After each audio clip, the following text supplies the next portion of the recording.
Vamos a continuar con las ponencias del día de hoy. Ahora tenemos al compañero Pavel Juliano Guzmán y bueno, vamos a dar un saltito muy grande del pasado al presente y justamente con estas necesidades que decíamos hace un rato que tenemos en las comunidades originarias y también en las no originarias. Entre esas necesidades en las comunidades originarias, pues últimamente hemos estado trabajando con los procesos de autonomía y bueno, justamente Pavel va a abordar este tema, la autonomía y el presupuesto directo para Iguazio, como una necesidad también de vida, como una necesidad de organización y de transformación de la realidad. Entonces, bueno, lo presento brevemente. Pavel es historiador, es vocero del Consejo Supremo Indígena de Michoacán, coordina también la organización Comuna Purépecha y es integrante del Consejo Curicaeri Quinchecua, que es el Juego y el Año Nuevo Purépecha. Entonces, te damos la palabra, Pavel, te escuchamos. Muchas gracias. Muchas gracias a usted, maestra Dey, y gracias al compañero Marco también. En general, gracias a todos los compañeros que conforman Comuna Purépecha.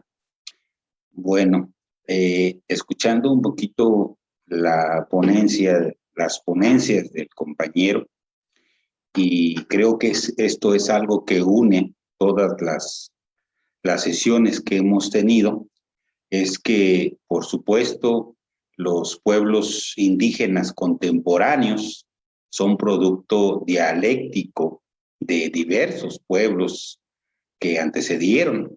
Ya vimos en otras sesiones cómo la cultura del Opeño, en el año 1500 antes de la era común, ahí fueron los primeros cultos a la muerte, las primeras ofrendas, el huarcua, diversos cuestiones que ahora tienen como herencia cultural los pueblos originarios. Entonces, pues, el pueblo purépecha, como los diversos pueblos originarios de Michoacán, son productos dialécticos, por supuesto, de estas culturas.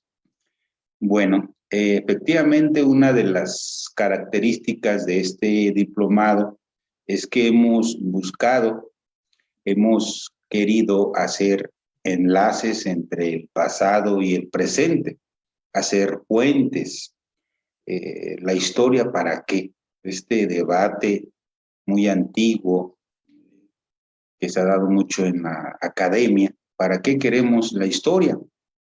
La queremos, por supuesto, para conocernos a nosotros mismos, o los que así lo prefieran, para hablar bien de los gobiernos en turno, legitimar a los gobiernos en turno, para formar una identidad colectiva, para formar un discurso histórico. ¿Para qué queremos la historia?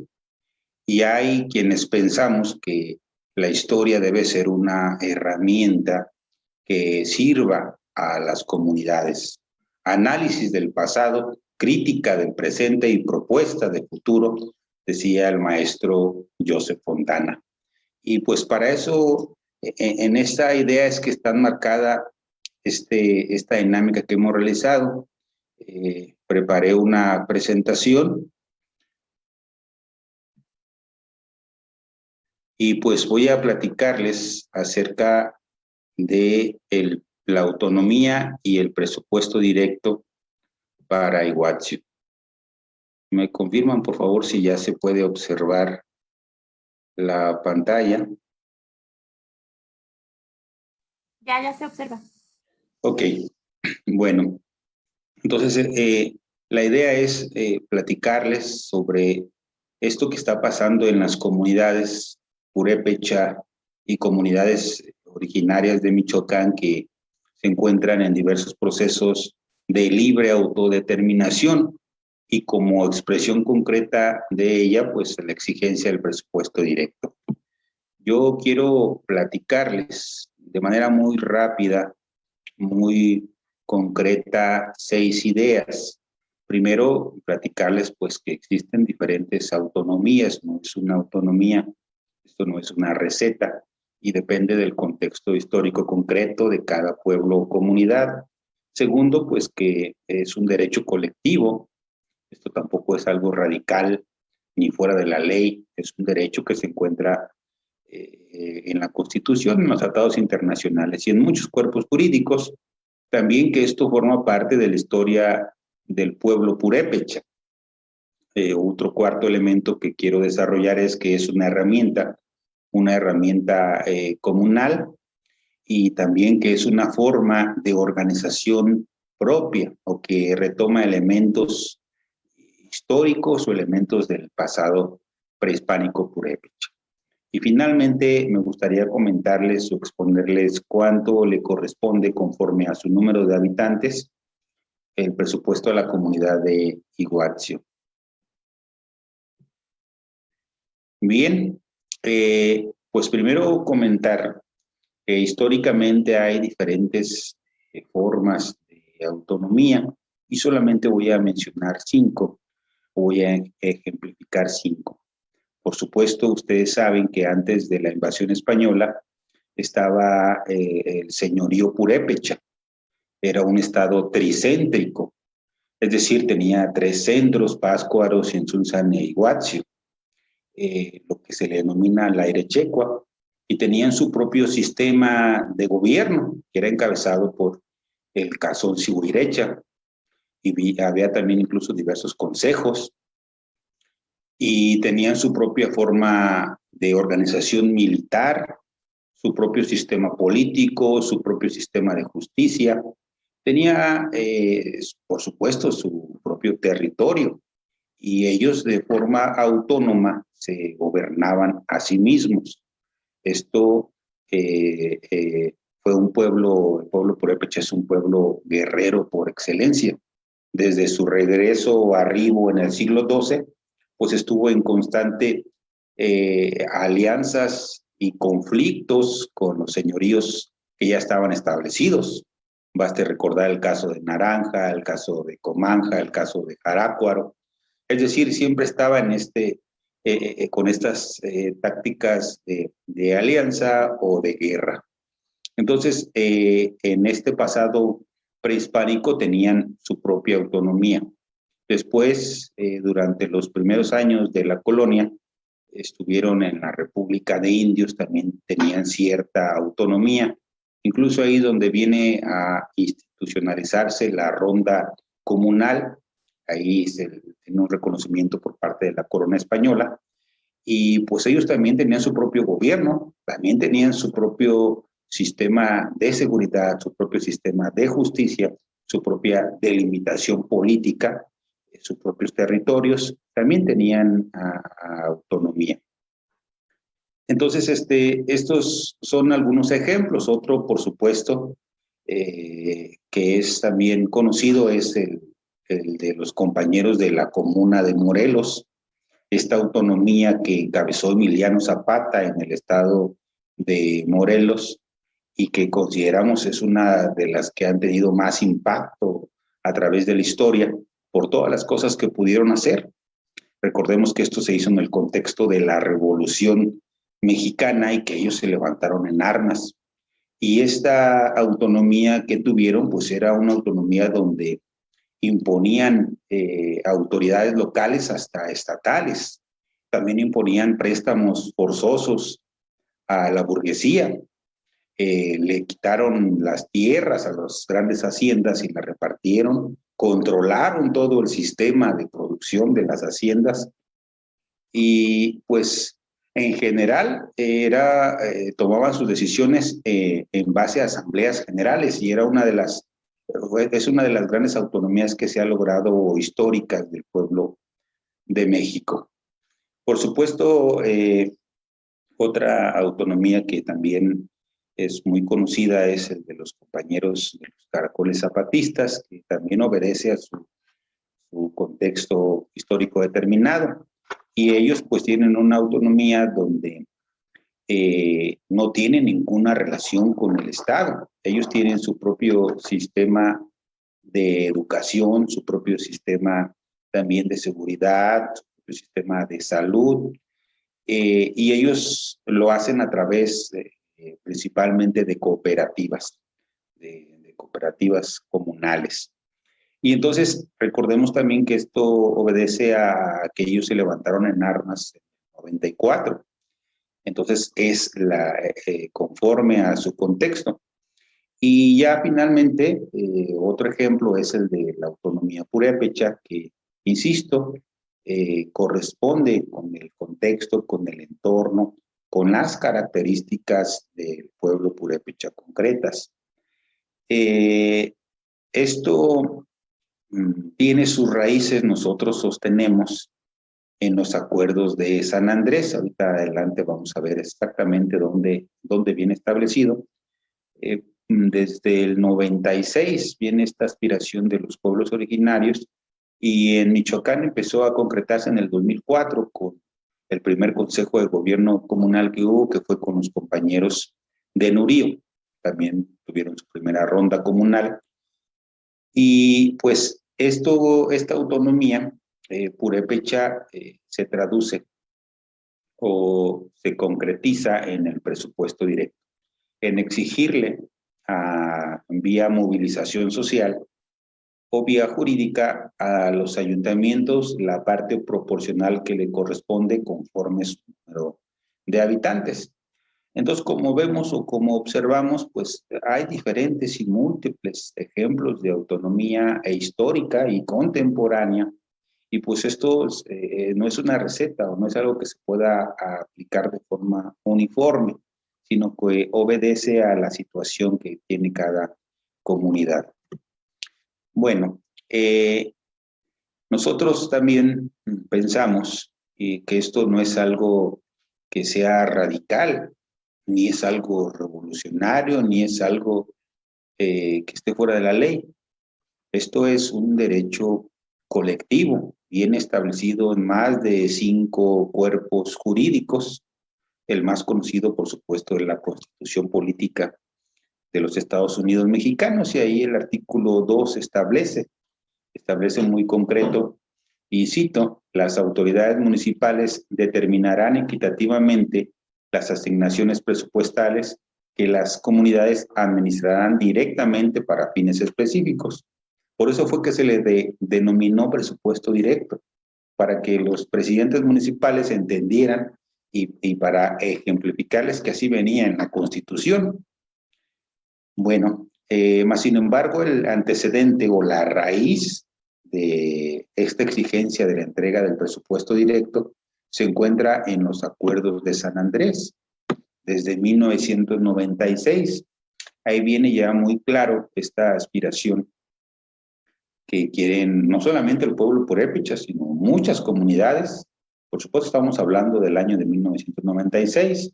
Y también, y cito, las autoridades competentes realizarán la transferencia ordenada y paulatina de recursos para que ellos mismos administren los fondos públicos que se les asignen y para fortalecer la participación indígena en el gobierno, gestión y administración en sus diferentes ámbitos y niveles. Corresponderá a las legislaturas estatales determinar en su caso las funciones y facultades que puedan transferírseles. Esto viene estipulado, insisto, desde el año 96, y pues es una aspiración de muchos pueblos originarios y es un derecho colectivo. También nosotros sostenemos que esto forma parte de la historia, esto forma parte de esta dinámica que ha tenido el pueblo purépecha, de esta cultura que tiene de resistencia y de lucha. Baste recordar que ha participado en todos los grandes procesos sociales del Estado y de la República. Por supuesto, como ya lo comentamos, fue un pueblo que estuvo siempre luchando contra otros señoríos por la dominación. Fue un pueblo que, contrario a lo que comúnmente se cree, si hubo rebeliones en contra de la conquista española, más de 60 peninsulares fueron abatidos en estos procesos, pueblos se levantaron como Jicalán, otros más se negaron a pagar impuestos, es decir, sí hubo una resistencia hacia la conquista. Durante la colonia española también participaron más de 200 pueblos en las rebeliones de Pátzcuaro. y también, por supuesto, participaron en la independencia, en la revolución, y han participado en grandes procesos como la defensa del territorio con Casimiro Leco, con el reparto agrario como con Primo Tapia, como la defensa de la tierra comunal con Pido Domínguez Castro. Incluso han sido líderes en procesos de guerrillas, procesos del socialismo, con Amáfer Guzmán y el Movimiento de Acción Revolucionaria. Y en las últimas décadas han participado en procesos de defensa de los recursos naturales y de los derechos colectivos. Entonces, vemos o observamos que esta cuestión de ahora pedir autonomía forma parte también de las luchas históricas del pueblo purépecha, porque es una característica. Y nosotros decimos, pero el presupuesto directo, ¿para qué lo quieren o para qué lo queremos o para qué se propone? Pues es una herramienta de organización y de lucha. Es una herramienta para, por supuesto, defender el territorio. En diversas comunidades que tienen el presupuesto directo o la autonomía, pues se reconstituye, se rescata, se fortalece la ronda comunal, y con la ronda comunal pueden defender su territorio y pueden reducir los índices delictivos hasta un 80%. Por supuesto, también es un proceso para la defensa de la tierra comunal. Baste recordar lo que pasó con los compañeros de Santa Fe La Laguna, que llevaron su proceso de autonomía a la par que llevaban su proceso de la defensa de su territorio comunal, de su tierra comunal, y por supuesto también para fomentar el trabajo comunal y la defensa de los recursos naturales.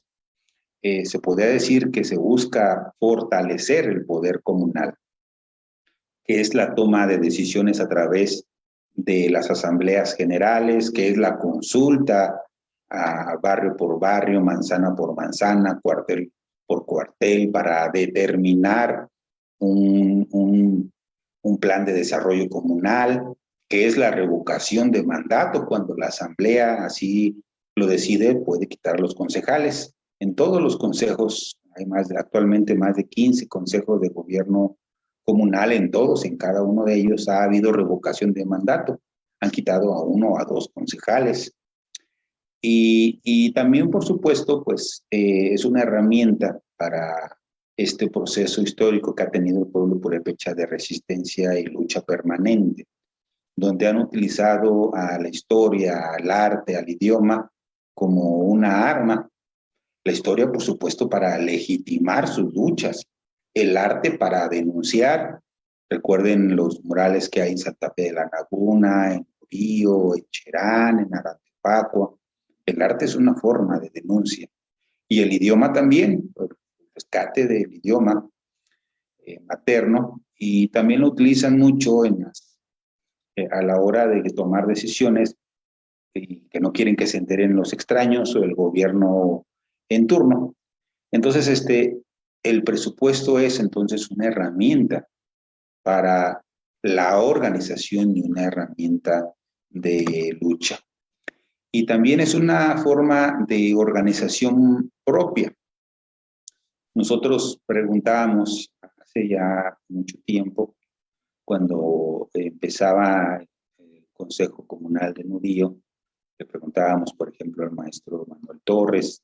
Cuando empezaba el Consejo de Gobierno Comunal de Cherán, le preguntábamos al maestro Trini, y de ellos en forma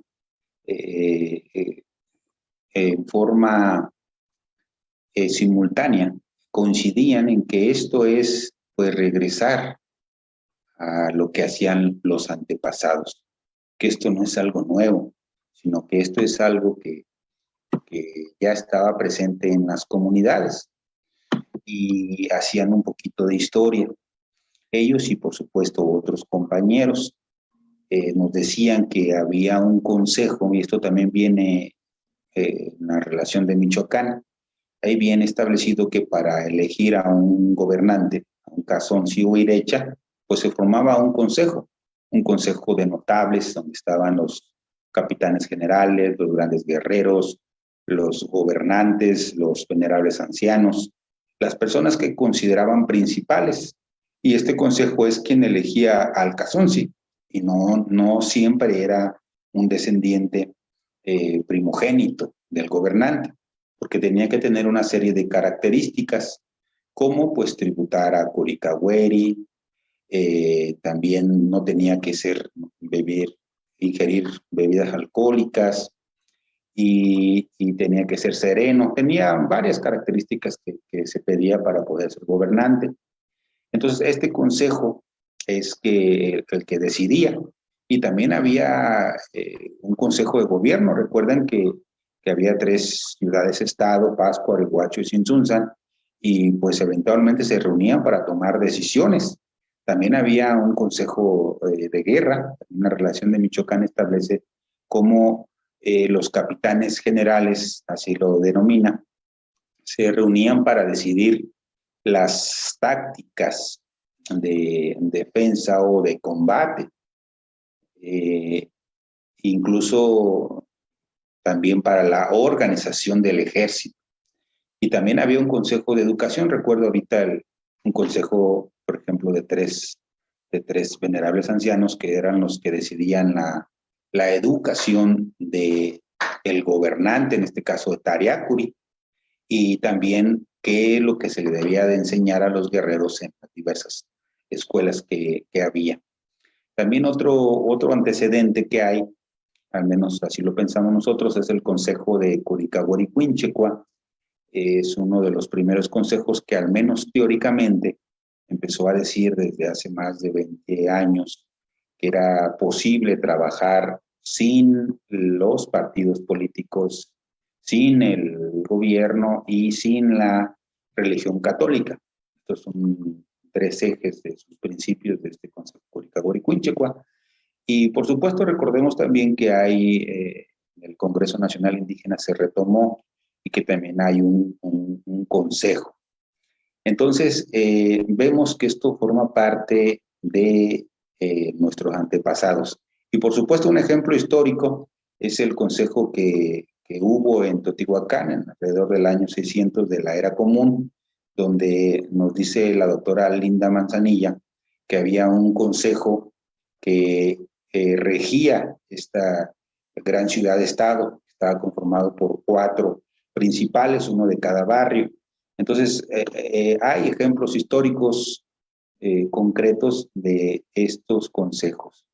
Y el primero, pues, se dio en la comunidad de Nurío en el 2004, después el Consejo de Gobierno Comunal de Cherán, después de Tanaco, de Pichátaro, de San Felipe de los Herreros, de Arantepacua, de Comachuén, de Sevina, de Urapicho, de Cheranástico, de Pomacuarán, de Tarecuato, de Nahuatzen, de Santa Fe la Laguna, de San Benito, de Ocumicho, y siguen ahora una cantidad grande de consejos de gobierno comunal que nosotros insistimos es regresar a cómo se organizaban, regresar a la autonomía o a cierta parte de la autonomía que tenían los antepasados, regresar al autogobierno, porque históricamente así ha sido con los pueblos purépecha.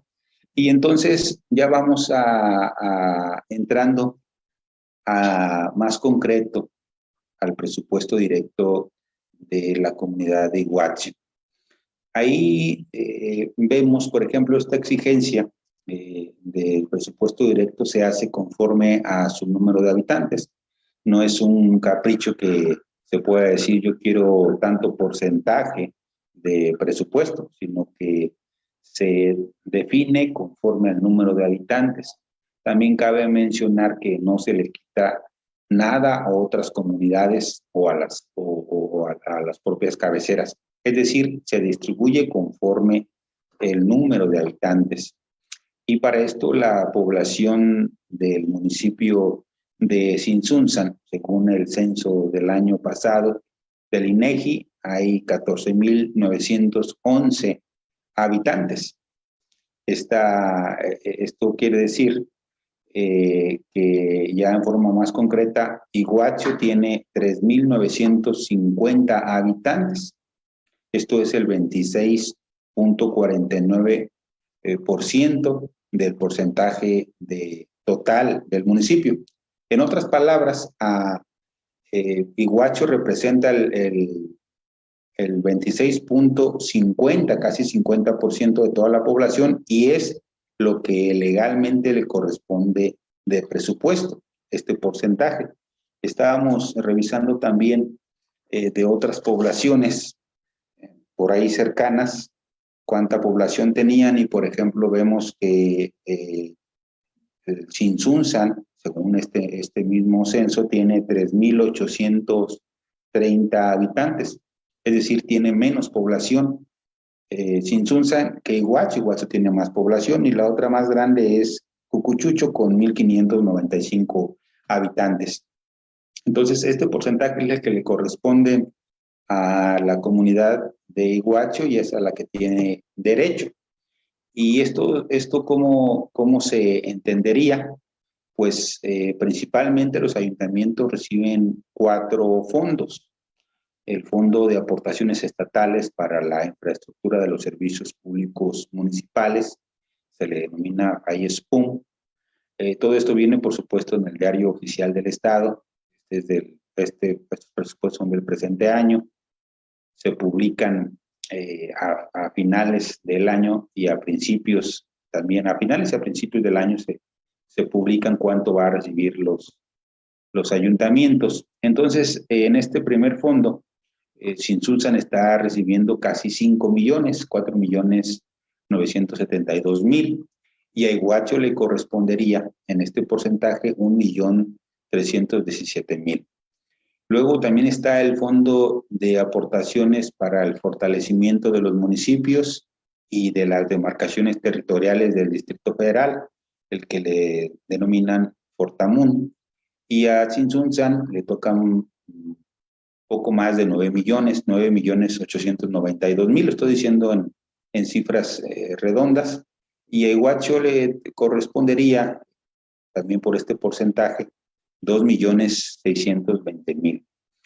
Este es el segundo de los fondos. En el tercero, el Fondo de Aportaciones para la Infraestructura Social y Municipal y de las Demarcaciones Territoriales del Distrito Federal, ahí Tzintzuntzan estaría recibiendo poco más de 14 millones y medio, y a Iguacho casi le corresponden el total de 4 millones.